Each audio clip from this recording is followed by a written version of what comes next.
மருமகள் சீரியல்ல அடுத்து வர எபிசோட்ல என்ன மாதிரியான ட்விஸ்ட் எல்லாம் இருக்க போகுதுங்கிறத இந்த வீடியோல பார்க்கலாம். இப்ப நம்ம ரொம்பவே கோபத்திலையும் சந்தோஷத்திலையும் ஈஸ்வரி இருக்காங்க.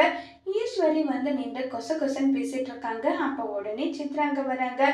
என்ன அத்தாச்சி, இந்த வளகாப்ப கெடுக்கணுன்றதுக்காக ஏதோ பிளான் போட்டுட்டு இருக்கீங்க போறீங்கன்னு சொல்லிட்டு கேட்டுட்டு இருக்காங்க.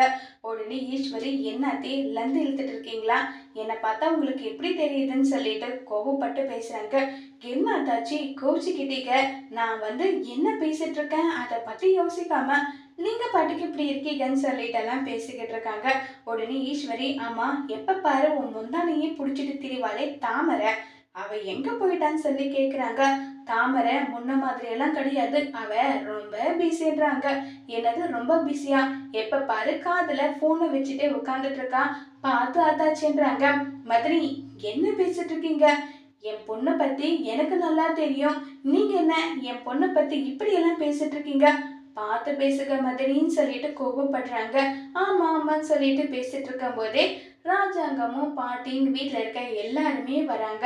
அப்ப வந்து பாத்தீங்கன்னா கருப்பை வந்து வைர வேலை எடுத்துட்டு வராங்க. கூடவே வந்து நம்ம தமிழோட அப்பா அம்மான்னு சொல்லிட்டு எல்லாருமே வராங்க. அவங்கள பார்த்ததுமே பயங்கர சந்தோஷப்படுறாங்க ராஜாங்கம். வாங்க வாங்க சம்மந்தி, எப்படி இருக்கீங்க, நல்லா இருக்கீங்களா, நல்லா சொல்லி கேட்டுட்டு இருக்காங்க. உடனே சம்மந்தி, என் பொண்ணுக்கு நான் இருந்து எல்லாமே பண்ணணும், நீங்க இப்படி பண்றது எனக்கு சந்தோஷமா இருக்குன்னு சொல்லி சொல்றாங்க. இதுல என்ன இருக்கு, தமிழ் இந்த வீட்டோட மருமகன், இந்த வீட்டோட மருமகளுக்கு என்ன செய்யணும்னு நினைக்கிறீங்களோ அதை வந்து நாங்க செய்யறோம், இதுல என்ன இருக்கு சம்மந்தி, இதுக்காக எதுக்கு நீங்க ஃபீல் எல்லாம் பண்ணி பேசிட்டு இருக்கீங்கன்னு சொல்லிட்டு சொன்னதும் இதை கேட்ட உடனே வந்து ரொம்ப சந்தோஷப்படுறாங்க. இப்போ உடனே கருப்பு வந்து, மாமா வேலை எடுத்துட்டு வந்திருக்கேன் பார்க்கலான்னு சொல்லிட்டு சொன்னதும் உடனே அந்த வேலை வந்து நம்ம சேது தமிழ் வரட்டும் அவங்க வந்து பார்த்து சொல்லட்டும்னு சொன்னதும் இப்ப தமிழ் சேது வந்ததும் அந்த வேலை வந்து பாக்குறாங்க. ரொம்பவே அழகா அற்புதமா வேற லெவல்ல இருக்க அந்த வேல் வந்து இதை பார்த்ததும் உடனே ஈஸ்வரி கிட்ட வந்து சித்ரா, அம்மா இத களவாணின்னு போக போறவங்க தானேன்னு சொல்லி சிரிக்கிறாங்க. ஏய் சித்ரா, கொஞ்சம் அமைதியே இருன்னு சொன்னதும் சரி எல்லாரும் சேர்ந்து நம்ம கோவிலுக்கு போயிட்டு இந்த வேலை சாத்திட்டு வந்துடலாம்னு சொன்னதும் உடனே ஈஸ்வரிக்கு தூக்கி வாரி போடுது. ஏன்னா பிளான் படி வந்து நம்ம தமிழ் செய்து 2 பேரை மட்டும் தானே வந்து அனுப்புறதா இருந்தாங்க. இப்ப எல்லாரும் போனா இது எல்லாமே கொலாப்ஸ் ஆயிடுன்னு சொல்லிட்டு உடனே ஈஸ்வரி பிளான் போட்டுறாங்க. மாமா, கட்சியோட தலைவர் வந்து வரதா சொல்லியிருக்கீங்க, அப்படிப்பட்ட நேரத்துல நீங்க இல்லாம போனா அது ரொம்ப பெரிய விஷயம் இல்லையா, அதனால நீங்க இங்கே இருக்குன்னு சொன்னதும் ஆமா ஈஸ்வரி நீ சொல்றதும் சரிதான், சரி சரி நான் இங்கே இருக்கேன், தமிழ சேது நீங்க போயிட்டு வந்துடுங்கன்னு சொல்லிட்டு அனுப்பிடுறாங்க. உடனே ஈஸ்வரி சந்தோஷப்படுறாங்க. தமிழ் சேது 2 பேருமே வந்து பாத்தீங்கன்னா கிளம்பி வந்து போயிடுறாங்க. கிளம்பி போயிட்டு எப்படியாவது அந்த வேலை வந்து சாத்திடணும்னு சொல்லிட்டு போறாங்க.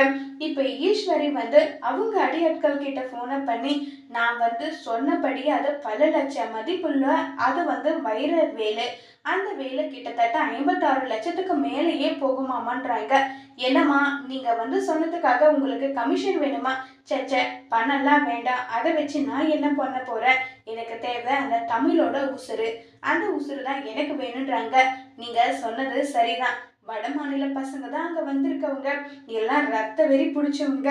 டேய் கொலை பண்ணாதீங்கடான்னு சொல்றதுதான் பெரிய தப்பா இருக்கும், கொலை பண்ணுங்கடான்னு சொன்னா அதை தாராளமா அவங்க பண்ணுவாங்க, நீங்க கவலையை விடுங்க, கண்டிப்பா நடக்கும், நான் சொல்றது நடக்கும், நீங்க சொல்ற தமிழோட உயிர் வந்து போயிடும்னு சொல்லிட்டு எல்லாம் பேசிட்டு இருக்காங்க. இதை கேட்டதுமே பயங்கரமா சந்தோஷப்படுறாங்க. ஈஸ்வரி வந்து இப்ப கோவிலுக்கு கார்ல போயிட்டு இருக்காங்க. யாருன்னு பாத்தீங்கன்னா நம்ம தமிழ் செய்து 2 பேரும் வந்து கார்ல போயிட்டு இருக்காங்க. அப்ப திடீர்னு வழியில வர்றவங்க ஒருத்தர் வந்து வலிப்பு வந்த மாதிரி கீழே படுத்துட்டு இருக்காங்க. இதை பார்த்ததும் என்னங்க அங்க பாருங்களேன், யாருக்கும் வந்து வலிப்பு வந்திருக்குன்றாங்க. சரி நான் போய் பாக்குறேன் இரு, இல்ல நானும் வரட்டுமா, அதெல்லாம் வேண்டாம் தமிழே நான் இருக்கேன்ல நான் பார்த்துக்கிறேன் அமைதி இருன்னு சொன்னதும் சரிங்கன்னு சொல்லிட்டு இப்ப போய் பாக்குறாங்க. அங்க வந்து பாத்தீங்கன்னா இது எல்லாமே நம்ம ஈஸ்வரி போட்டு கொடுத்த பிளான் படிதான் எல்லாருமே செஞ்சிட்டு இருக்காங்க. இப்ப நம்ம சேதுவும் வந்து எப்படியாவது இதை தடுக்கலாம்னு சொல்லிட்டு அடியாளங்களை அடிக்கிறாங்க, என்னவோ பண்றாங்க. அப்ப கூட முடியறதே கிடையாது. முடியாம ஒரு கட்டத்துல வந்து பாத்தீங்கன்னா நம்ம சேதுவோட தலையிலே அடிச்சிடுறாங்க. தலையில அடிச்சு கத்தியால ஒருத்தர் குத்த வராங்க. கத்தியால குத்த வரும்போது நம்ம தமிழ் என்னங்கன்னு சொல்லிட்டு இதுக்கு மேலேயே நம்ம பொறுத்துட்டு இருக்க முடியாது. பொறுத்துட்டு இருந்தா நம்ம மனுஷங்களே கிடையாது. முதல்ல போயிட்டு நம்ம அவரை காப்பாத்தி ஆகணும்னு சொல்லிட்டு தமிழ் முடிவு பண்ணிடுறாங்க. தமிழ் கீழே இறங்கி வரும்போது கரெக்டா நம்ம தமிழையும் பிடிச்சி அவளுடைய வயிற்றுலயே எட்டி உதச்சிடுறாங்க. தமிழும் அங்கேயே மயக்கம் போட்டு கீழே விழுந்துடுறாங்க. தமிழ் சேது 2 பேருமே ஹாஸ்பிட்டல்ல வந்து அட்மிட்டும் பண்ணிடுறாங்க. இப்ப ஈஸ்வரி ரொம்பவே சந்தோஷத்துல இருக்காங்க.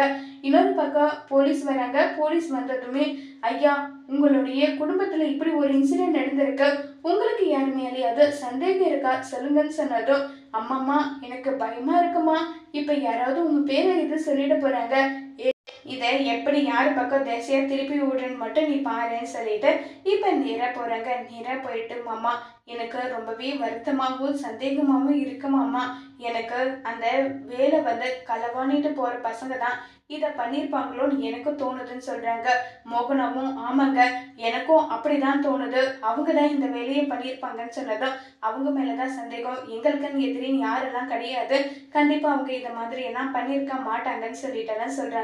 சரி, யாரு களவானீங்கன்னு பார்த்து உங்களுடைய மருமகளுக்கும் மகனுக்கும் இப்படிப்பட்ட ஒரு நிலையை பண்ணது யாருன்னு தெரிஞ்சுக்கிட்டு நான் வந்து பேசிக்கிறேன்னு சொல்லிட்டு அங்கிருந்து கிளம்பி வந்து போயிடுறாங்க.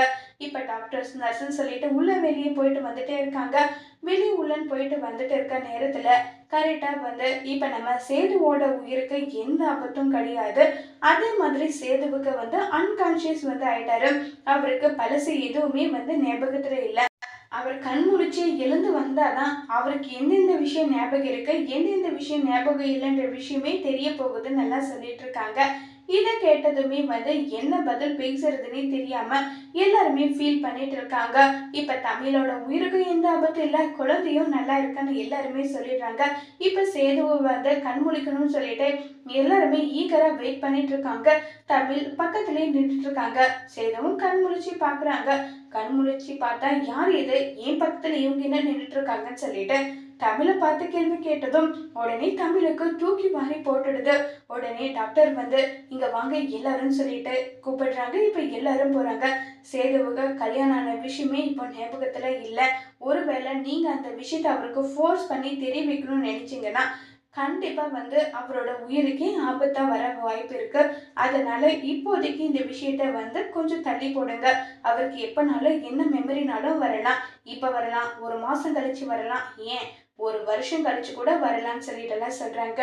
இதை கேட்டதும் உடனே தமிழ் வந்து, மாமா அவங்கள டிஸ்சார்ஜ் பண்ணி வீட்டுக்கு கூட்டிட்டு போக, என்னை பார்க்க தான் அவருக்கு யாரு யாருன்னு சொல்லிட்டு தேவையில்லாத குழப்பம் வரும், எனக்கு அவர் நல்லா இருந்தா போதுன்றாங்க.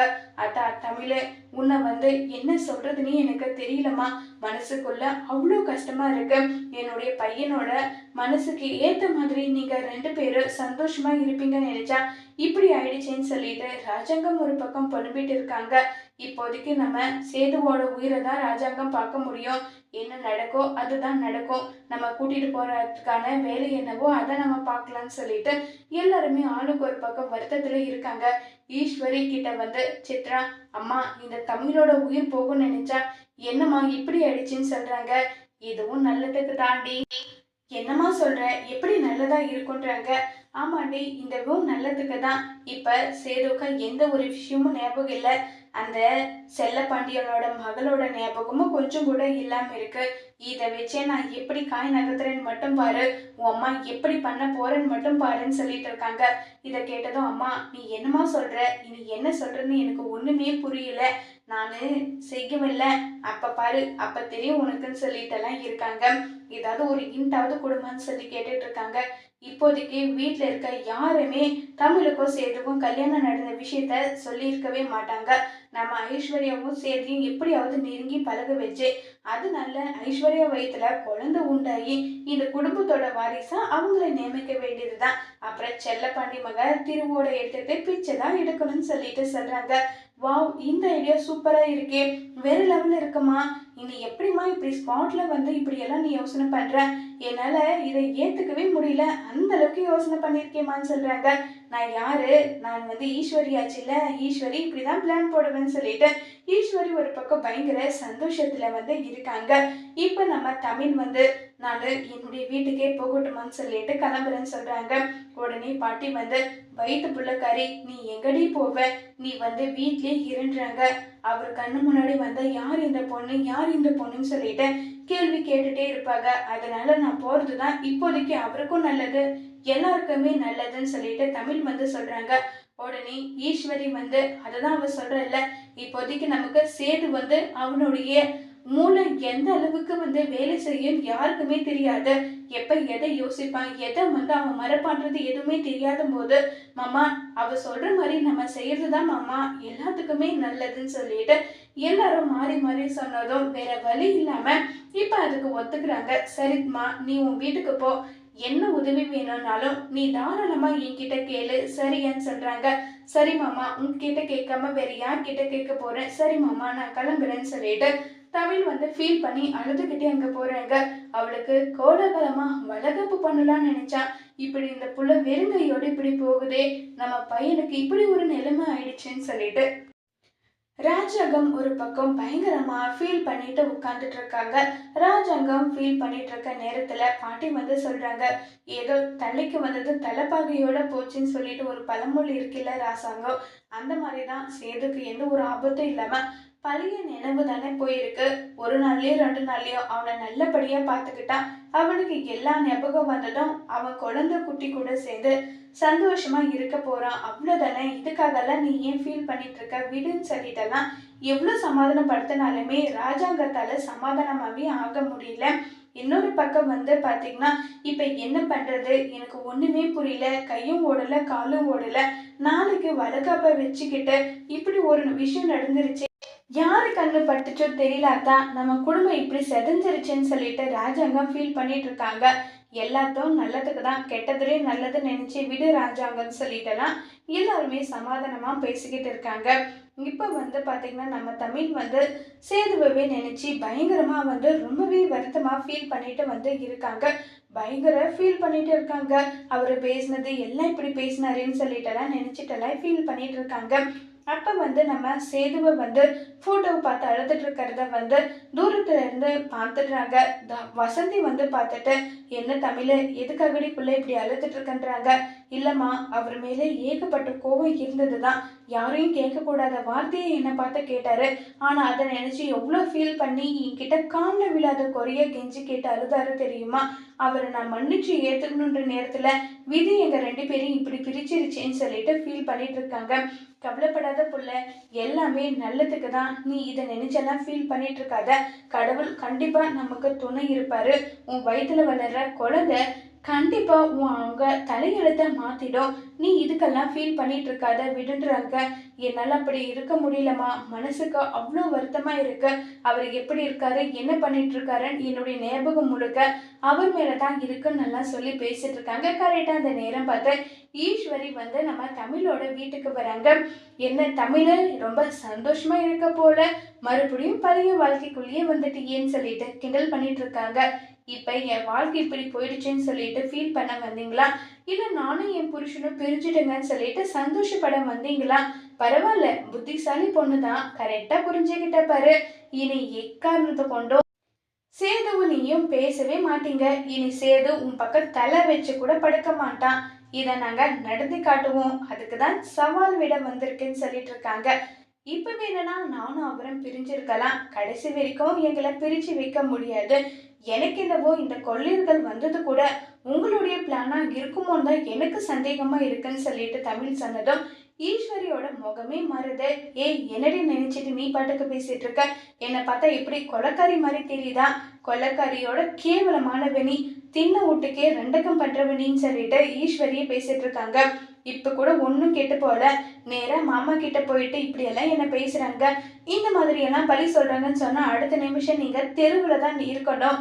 நான் தான் போனா போகட்டும்னு பெருமனசு பண்ணி இப்ப விடுறேன். மாமா எனக்கு இங்க இருக்க பிடிக்கல. நீங்க வந்து என்ன கூட்டிட்டு போறீங்களன்னா அடுத்த நிமிஷமே ராஜாங்க மாமா என்ன மகாராணி மாதிரி பார்த்துப்பாங்க. அந்த சொகுசெல்லாம் உங்களுக்கு கிடைக்குமா? சொல்லுங்க கிடைக்குமான்னு சொல்லிட்டு தமிழ் வந்து சொல்றாங்க. என்னடி உன் வாய் ரொம்ப தான் நீளுது. நீ என்ன ஓவரா ஆட்டம் போடுற? ஆமா அப்படி கூட தான் வச்சுக்கோங்க. என் புருஷனுக்கு இப்ப வேணும்னா எல்லா ஞாபகம் போயிருக்கலாம். கண்டிப்பா ஒரு நாள் இல்ல ஒரு நாள் என்னை தேடி அவங்க வருவாங்க. நானும் அவங்களும் என் குழந்தையும் சொல்லிட்டு எல்லாருமே சந்தோஷமா தான் இருக்க போறோம். அதை பார்த்து நீங்க வயிறு எரிஞ்சு சாக தான் போறீங்க. இது எல்லாமே நடக்கும்ன்றாங்க.